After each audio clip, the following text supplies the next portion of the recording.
Dewasa ini banyak banget orang yang mau berinvestasi. Opsinya pastinya banyak. Caranya semakin kesini semakin mudah. Nah, tapi beberapa hal yang pastinya teman-teman perlu perhatikan sebelum berinvestasi. Untungnya di Indonesia ada yang dinamakan Otoritas Jasa Keuangan yang tugasnya yang sudah jelas adalah menjamin atau berusaha semaksimal mungkin membuat sebuah ekosistem keuangan yang bisa menjaga kenyamanan teman-teman di saat ingin berinvestasi atau menaruh duitnya di sana. Nah, beberapa periode, misalnya tahun ini, Otoritas Jasa Keuangan telah mempublikasikan sebuah survei nasional literasi dan inklusi keuangan. Nah, tahun ini nih, literasi keuangan Indonesia itu adalah 65%. Sedangkan inklusi keuangannya adalah 75%. Nah, berarti ada gap kurang lebih 9,5%. Lalu maksudnya apa sih gap 9,5% ini? Jadi lebih banyak orang yang mau berinvestasi ketimbang memahami cara berinvestasi. Nah, sekarang ini banyak banget opsi yang teman-teman bisa pilih di saat ingin berinvestasi. Ada reksadana, ada emas, ada saham, yang sekarang lagi hype-nya ada kripto gitu ya. Dan pastinya juga ada P2P yang bisa dibagi menjadi dua, konvensional dan juga syariah. Nah, kalau kita melihat data sekarang gitu ya, sebenarnya yang paling tinggi kalau di Indonesia berdasarkan survei dari tahun 2022 pastinya reksadana gitu ya. Itu dia sudah lebih dari 40% untuk kontribusinya. Nah, tapi potensi dari P2P semakin kesini semakin meningkat. Menurut OJK, per hari ini ada 97 fintech atau financial technology. Nah, syariahnya ada berapa? Ada 7. Kalau misalnya kita melihat lagi dari sisi syariah yang masuk ke dalam Asosiasi Fintech Syariah Indonesia atau AFSI, itu hanya ada 4 saja. Yang salah satunya adalah Kazwa. Selayaknya investasi, semua produk investasi memiliki risikonya sendiri-sendiri. Saham dengan risikonya yang harganya bisa jadi turun. Cryptocurrency mungkin risikonya bisa terlihat dari fluktuasinya yang sangat sensitif. Nah, kalau misalnya di P2P, risiko yang terbesar sebenarnya adalah default atau gagal bayar. Tapi teman-teman bisa dengan mudah mengidentifikasi platform mana yang mereka punya cara yang bagus untuk memitigasi yang namanya default atau gagal bayar. Salah satu yang paling sederhana atau paling mudah untuk mengidentifikasinya adalah dengan melihat TKB 90. TKB 90 ini apa? Sederhananya TKB 90 ini adalah tingkat keberhasilan bayar. 90-nya apa? 90-nya ini adalah jumlah harinya. Nah, TKB 90 ini pasti selalu muncul di setiap website dari platform tersebut. Semakin tinggi angkanya, maka semakin bagus tingkat keberhasilan bayar di platform tersebut. Dalam melihat TKB, kita mesti perhatikan karena ada beberapa bagian. Yang pertama, TKB 0. Yang kedua, TKB 30, yang ketiga, TKB 60, dan yang terakhir adalah TKB 90. Nah, lalu bedanya apa sih di masing-masing TKB ini? TKB selalu disertai dengan jumlah angka.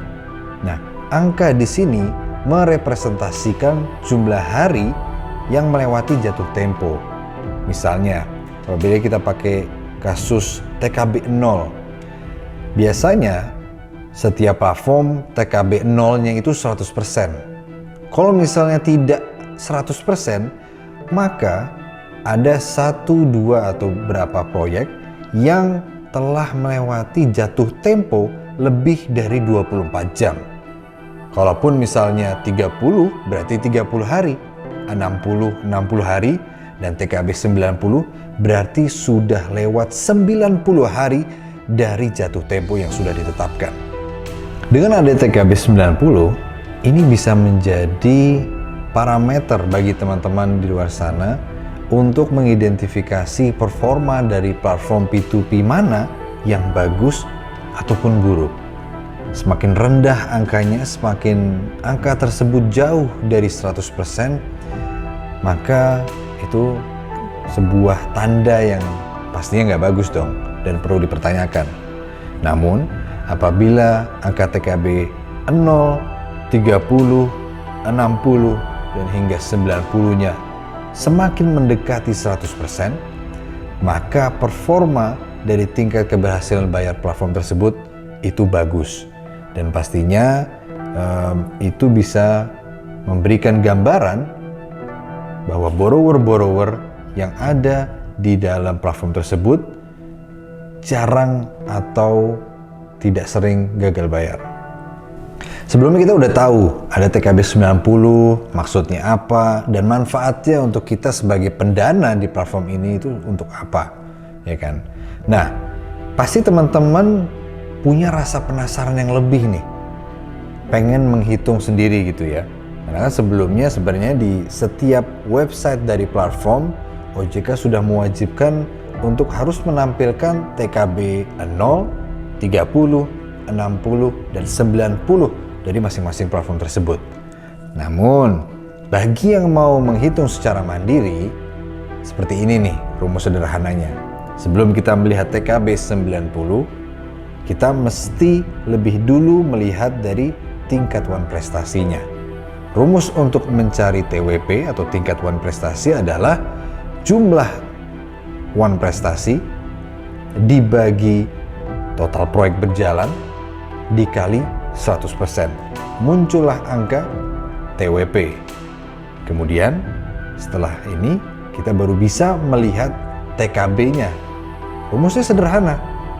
100% dikurangi angka TWP-nya.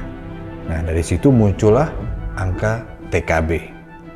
Nah, biar lebih gampang nih, kita coba breakdown menjadi sebuah kasus ya. Misalnya nih, ada platform A yang memiliki TKB 0 pada hari ini adalah 100%. Platform A ini memiliki 90 proyek. Keesokannya, ada satu proyek yang dia telat, yang pembayarannya itu sudah melewati 24 jam dari jatuh tempo yang sudah diberikan. Nah, maka rumusnya pertama, kita harus melihat dari TWP-nya dulu. 1 dibagi 90 proyek yang sedang berjalan, dibagi 100%. Muncullah angka TWP, yaitu 1,1%. Selanjutnya, untuk mencari TKB 0-nya adalah 100% dikurangi angka TWP yang tadi, yaitu adalah 1,1%. Maka sama dengan 98,9%. Itu adalah tingkat TKB 0 di platform A yang sebelumnya. Nah, kalau kita misalnya mau melihat rata-ratanya nih, yang OJK sudah sempat sebutkan kepada publik, maka rata-rata TKB dari platform fintech P2P di Indonesia adalah 97,62%. Sebenarnya TKB 90 ini bukan menjadi sebuah perhitungan yang baru. Karena kalau misalnya kita melihat dari sektor perbankan, mereka sudah punya caranya sendiri, yaitu dengan NPL atau non-performing loan. Secara fungsi, keduanya sama saja, hanya ingin melihat kinerja dari platformnya. Namun, kalau misalnya platform P2P fintech ingin menggunakan NPL ketimbang TKB, pastinya tidak bisa. Karena NPL itu bisa terlaksana karena bank memberikan pinjaman secara langsung kepada para nasabahnya. Tapi kalau misalnya P2P, mereka tidak secara langsung. Ada sebuah proses urun dana atau crowdfunding di sana yang kemudian baru disalurkan kepada penerima pembiayaan atau borrower. Nah, masih berbincang dengan TKB 90, Kazwa sebagai platform P2P financing syariah yang pastinya sudah berizin dan diawasi oleh OJK selalu mengedepankan yang namanya transparansi. Ini bisa terlihat dari angka TKB-nya. Saya kalau teman-teman lihat TKB 0, 30, 60, dan 90 dari Kazwa di laman web resmi kami, itu adalah data yang real time. Dan ini adalah bentuk transparansi yang Kazwa ingin berikan kepada teman-teman di luar sana.